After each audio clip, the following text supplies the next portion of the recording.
ये अपना third video है। फर्स्ट 2 वीडियोज में अपन ने बेसिक्स के बारे में बात की थी, आज भी अपन बेसिक्स के बारे में बात करने वाले हैं, है ना, जो काम में आएगा बहुत आगे तक। तो एक वीडियो में तो अपन ने बात की थी कि एलिमेंट्स के बारे में, कौन कौन से एलिमेंट लर्न करने के लिए दिया था। एक में मैंने आपको मोलिकुलर फॉर्मेशन बताया था। आज अपन बात करेंगे मोलर मास के बारे में, बहुत आगे तक काम में आएगा, चाहे आप 11th 12th कॉलेज कहीं पे भी जाओ, ये बेसिक्स हैं।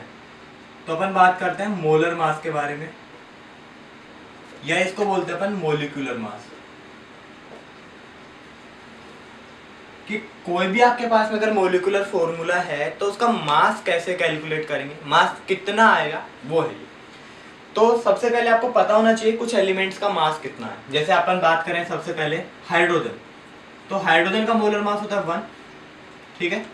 ऐसे अगर मैं बात करूं लिथियम, लिथियम का मोलर मास होता है 7। अगर मैं बात करूं बेरिलियम, तो बेरिलियम का मोलर मास होता है 9।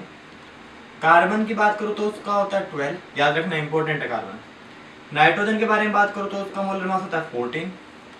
ऑक्सीजन के बारे में बात करूं तो उसका मोलर मास होता है 16। सोडियम के बारे में बात करूं तो उसका होता है 23।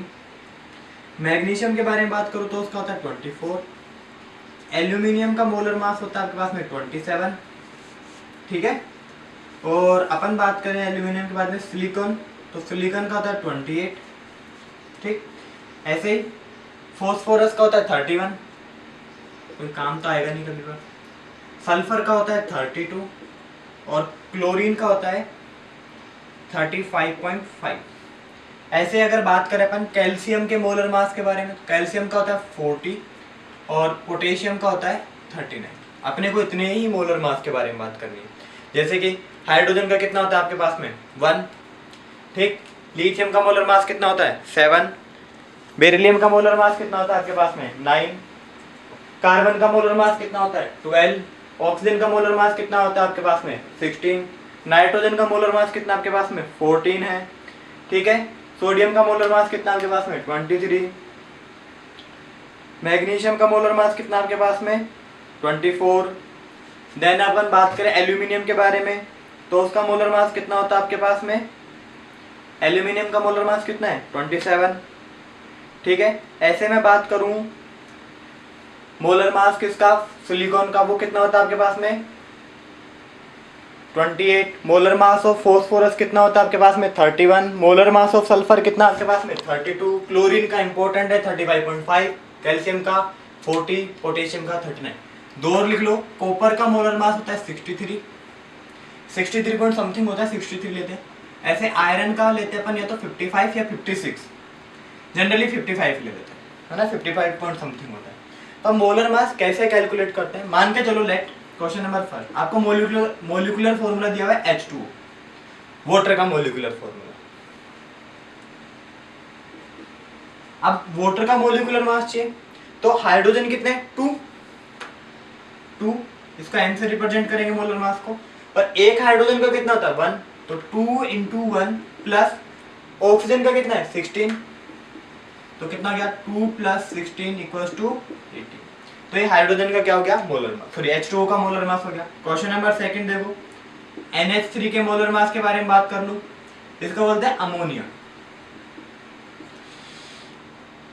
अब नाइट्रोजन कितना है, एक है, नाइट्रोजन का मोलर मास कितना आपके पास है 14 प्लस हाइड्रोजन कितने 3 इंटू एक हाइड्रोजन का मोलर मास कितना है 1, तो 3 × 1 कितना हो गया 14 + 3 = 17। तो अमोनिया का मोलर मास कितना हो गया 17 हो गया। देखो question number 3, CO2 carbon dioxide के बारे में बात करें, तो कार्बन का मोलर मास कितना है 12 प्लस ऑक्सीजन कितना है 2, एक ऑक्सीजन का कितना होता है 16, तो 12 + 32 कितना हो गया मोलर मास 44। मोलर मास के लिए यूनिट होती है U, क्या यूनिट होती है U,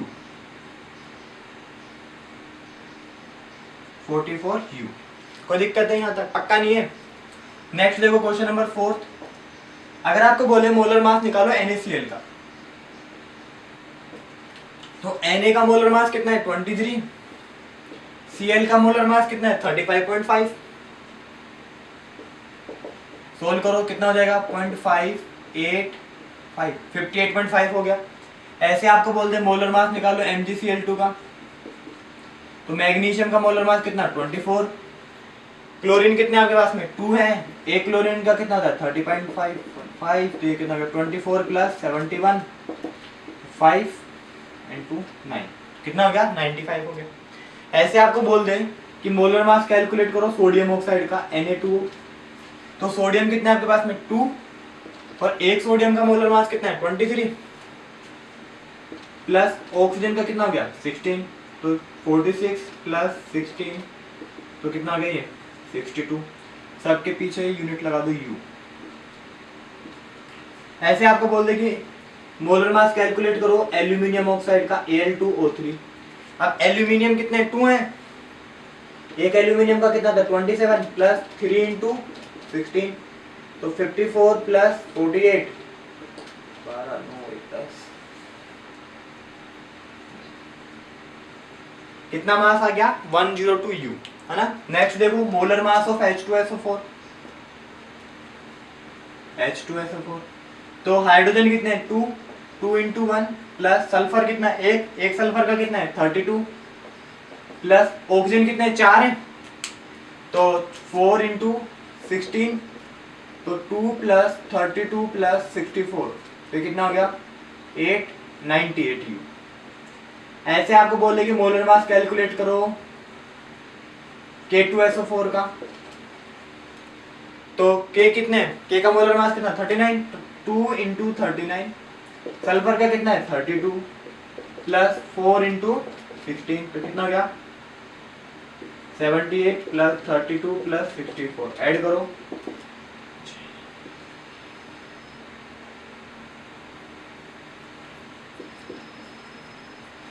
174 U हो गया। ऐसे आपको बोल देगी कैलकुलेट करो molar mass of CaSO4,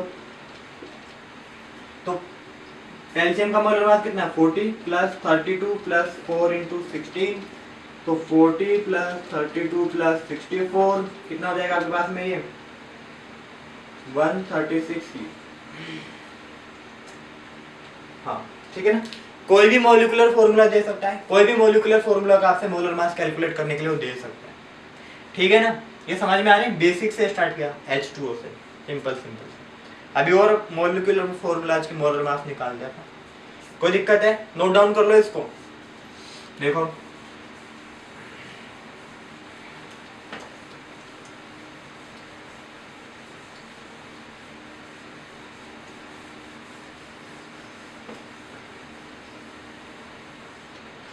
next है मॉलिक्यूलर मास में अगर बात करूं 11 Na2CO3 सोडियम कार्बोनेट, तो 2 सोडियम का मॉलिक्यूलर मास कितना है 23, कार्बन का कितना है 12 प्लस 3 इंटू 16 यहाँ पे प्लस आ गया तो कितना गया 46 प्लस 12 प्लस 48 60 96 सॉरी 96 106। ऐसे ही आपको बोल दें क्या बोलते हैं आपको मॉलिक्यूलर मास एल्यूमिनियम सल्फेट का, तो एल्यूमिनियम कितना है 2 तो 2 इंटू 27 प्लस देखो कार्बोनेट में जितने भी एलिमेंट है सब 3 से मल्टीप्लाई हो रहे हैं, तो कार्बन कितने हैं 3 है 3 इंटू एक कार्बन का कितना 12 3 3 कितना होगा 9 ऑक्सीजन का कितना होता है 16 ये होगा 54 प्लस 36 प्लस 144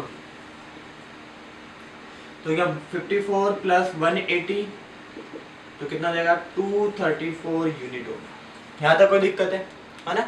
ये सिंपल से कॉम्प्लेक्स की तरफ बढ़ रहे हैं अपन। अपने को बोल दे कि मोलिकुलर मास कैलकुलेट करो FeSO4 का, जो मैंने बताया था ग्रीन विट्रोल होता है, तो Fe1 है तो Fe का मोलिकुलर मास कितना 55, सल्फर का कितना 32 प्लस 4 इंटू 16 तो कितना गया 55 प्लस 32 प्लस 64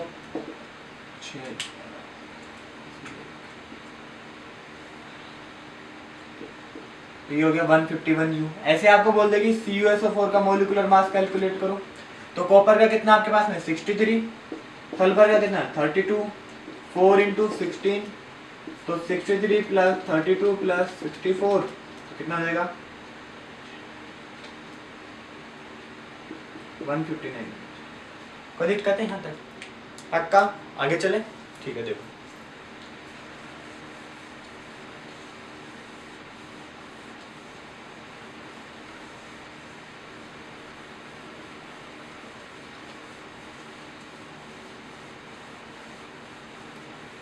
मान के चलो आपको मैं एक सबसे कॉम्प्लिकेटेड फॉर्मूला दे देता हूँ। K2SO4 डॉट Al2SO4 का होल थ्राइस डॉट 24H2। ये फॉर्मूला आपके एलएम का जो फिटकरी आती है उसका फॉर्मूला है। तो बोला कि आपको इसका मोलर मास कैलकुलेट करना है। मोलिकुलर मास जब भी कैलकुलेट करो घबराना नहीं है, क्वेश्चन को देख के कॉन्सेप्ट के साथ चलते चलो आंसर आ जाएगा। पोटेशियम कितने 2, एक पोटेशियम का कितना होता है 39, सल्फर का कितना 32 और ऑक्सीजन कितने 4, तो 4 इंटू 16 प्लस एल्यूमिनियम कितने 2 है तो 2 इंटू एक एल्यूमिनियम का कितना 27। मैंने क्या बोला कि जो ब्रैकेट में टर्म है सबसे मल्टीप्लाई होगी, तो 3 कितने होंगे, सल्फर कितने होंगे 3 इंटू 32 प्लस 12 इंटू 16। ऑक्सीजन कितना होगा देखो 4 इंटू 3 12 और एक ऑक्सीजन का कितना होता है 16। अब देखो यहाँ पे 24 सबसे मल्टीप्लाई हो रहा है, हाइड्रोजन कितना हो गया 48 और हाइड्रोजन का मोलिकुलर मास कितना था 1 होता है प्लस 24 इंटू 16। अब कैलकुलेट कर लो इसको बस, और कुछ ही नहीं करना। तो ये हो गया आपके पास में 78 plus 32 plus 64 plus 54 plus 96 plus 192 48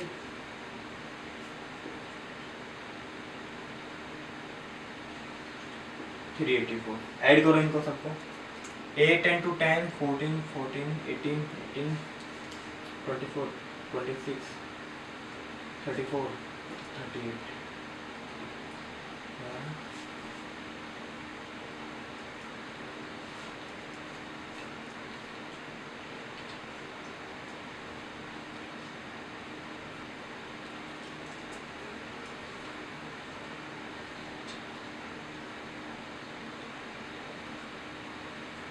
approximate इतना आएगा, कोई कैलकुलेशन एरर हो देख लेना, है ना। तो आपको मोलिकुलर मास मैंने निकालना सिखा दिया। आपके पास में जितने भी जनरल फॉर्मूलाज हैं आप सबका मोलिकुलर मास निकाल सकते हो। जैसे एक और देख लो, NH4 अमोनियम नाइट्रेट, क्या ये आपके पास में अमोनियम नाइट्रेट है। तो नाइट्रोजन का कितना है आपके पास में 14 प्लस 4 इंटू 1 हाइड्रोजन का फिर 14 प्लस 3 इंटू 16। तो कितना हो गया 14 प्लस 4 प्लस 14 प्लस 48। ऐड कर दो इनको 28 32 80 यूनिट, ठीक है ना। तो आपको मोलिकुलर मास कैलकुलेट करना है। इन्हीं एग्जांपल्स को वापस एक बार प्रैक्टिस के लिए कर लेना, और कोई भी डाउट हो तो आप कमेंट करें, ठीक है।